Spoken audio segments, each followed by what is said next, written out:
योगेन जी, सारे दलों को देख लिया है इस मुल्क ने, आप उन सब की तुलना में बहुत नई पार्टी हैं।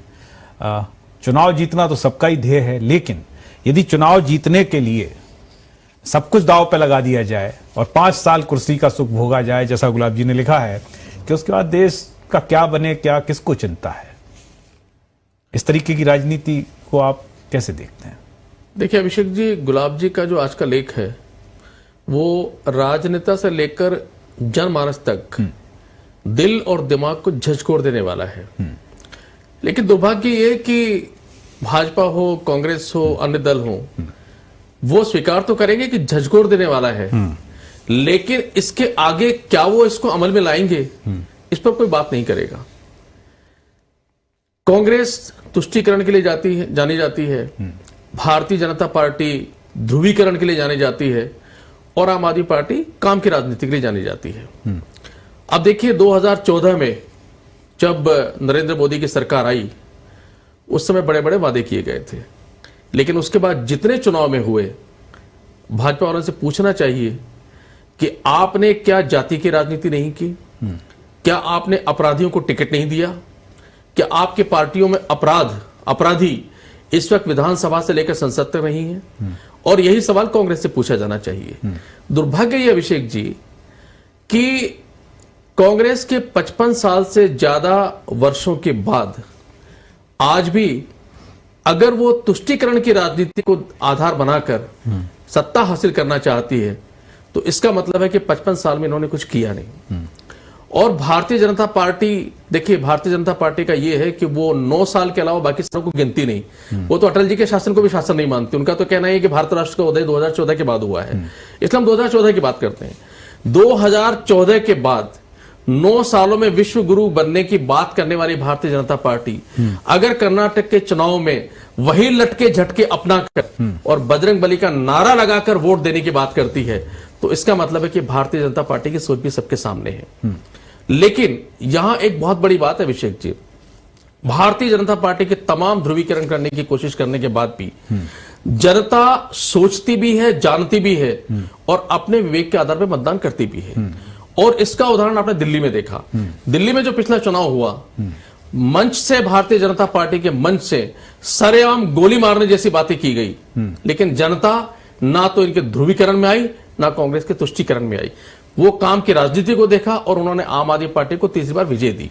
यही पंजाब में हुआ। मैं अंत में ये कहना चाहता हूं कि देखिए वक्त सबका आता है, ये काम की राजनीति चूंकि नहीं कर रहे हैं और वापस देश की और जनता को उसी में धकेल रहे हैं, तुष्टीकरण और ध्रुवीकरण के अंदर। लेकिन जनता सब जानती है, लेकिन मान के चलेगा कि आने वाले कल में समय वो आ रहा है, युवा पीढ़ी जवान हो रही है कि वो काम की राजनीति को पसंद करेगी और इनकी दोनों तरह की राजनीति को खत्म करेगी। योगेंद्र गुप्ता जी, भ्रष्टाचार तो हम बहुत अब बाद में देखें भ्रष्टाचार को, लेकिन ये जो बड़ी समस्या खड़ी दिखाई दे रही है कि चुनाव जीतने के लिए वो सब कुछ किया जाएगा जिसकी कतई जरूरत नहीं है भारत जैसे देश को।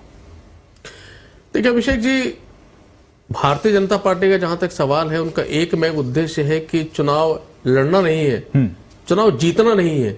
उनका उद्देश्य है कि मैं जीतूं चाहे हारूं, मुझे शासन करना है।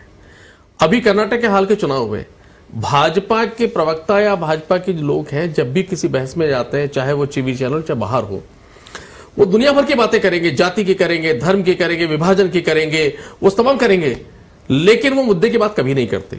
अब बड़ा सीधा सा सवाल है कि जब कर्नाटक में चुनाव हुआ तो प्रधानमंत्री जी ने गालियां गिनाई, प्रधानमंत्री जी ने जय बजरंग बली करवाया। अरे भाई, बजरंग बली भगवान है, हमारे भी आराध्य हैं, वो आदरणीय है, पूजनीय है, उनको चुनाव में घसीट लिया आपने, उनके नाम से चुनावी वोट मांग रहे हैं आप, जबकि 5 साल वहां पर भाजपा का शासन था। वो ये नहीं बता रहे हैं कि भाजपा के शासन में हमने क्या किया, हमने क्या विकास किया, हमने वहां पर क्या अच्छाइयां दी, एक बात नहीं करते, सिर्फ बजरंग बली के नाम पे वोट दे दो, मुझे गाली दी इसलिए वोट दे दो। तो देखिए कुल मिलाकर ये है कि ये दुनिया, राजस्थान की राजनीति हो चाहे कहीं और की हो, चूंकि इनके पास गिनाने के लिए कुछ है नहीं, कहने के लिए कुछ है नहीं, भले ही गाल बजा लेंगे कि हम विश्व गुरु बना लेंगे, लेकिन विश्व गुरु होकर अगर 9 साल के बजाय अपनी उपलब्धियों के आप भगवान का नाम वोट मांगेंगे, इससे बड़ा दुर्भाग्य कुछ हो नहीं सकता। योगेन जी, विकल्प क्या है? विकल्प जो सामने, सुनिए तो, विकल्प जो सामने आया पिछले दिनों में, उम्मीद की किरण, उसके अंदर भी वही दुर्गुण हमें नजर आए, थोड़े कम आए, इनमें ज्यादा हैं, लंबे समय तक राज किया है, तिहाड़ जेल में बैठे हैं 2 लोग। तो सवाल यह है, जनता जाए तो जाए कहां? जैसे नागनाथ वैसे सांपनाथ, और अब वैसे ही तीसरे कोई नाथ आ रहे हैं। किसी चीज पे कोई शर्मिंदा तो होता ही नहीं कि हम क्या कह के सत्ता में आए और हम क्या कर रहे हैं और हम आगे सत्ता किस तरीके से हासिल करेंगे। योगेंद्र जी, सवाल यह है, ईमानदारी से गिरेबां में झांका जाए तो हम सब गलत हैं।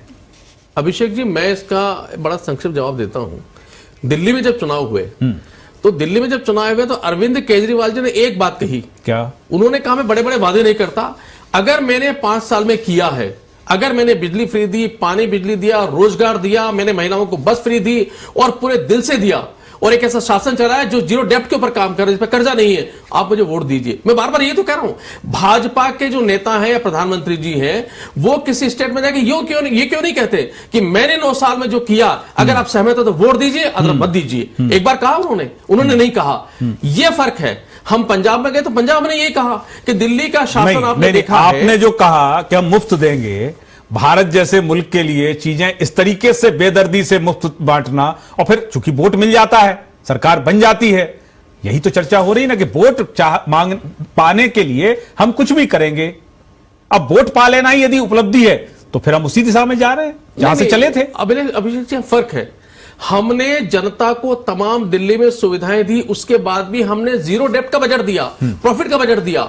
राजस्थान के अंदर आप बिल्कुल दुर्दांत तरीके से जनता की जेब से पैसा खींच रहे हैं, चाहे भाजपा चाहे कांग्रेस हो, उसके बाद भी 5 लाख करोड़ का कर्जा है। फर्क समझिए ना आप इसको। अगर सुशासन चलाते हुए जनता, एक 17 जी मेरी बात पूरी हो जाने दीजिए। दिल्ली की तुलना नहीं हो सकती पंजाब से और राजस्थान से योगेंद्र जी, नहीं। चलिए पंजाब की चर्चा हम आगे करेंगे जब आप थोड़े दिन में शासन जब पंजाब 5 वर्ष पूरे हो जाएंगे तो इसी पंजाब की चर्चा आपके शो में हम करेंगे, तब बताएंगे कि सुशासन क्या होता है।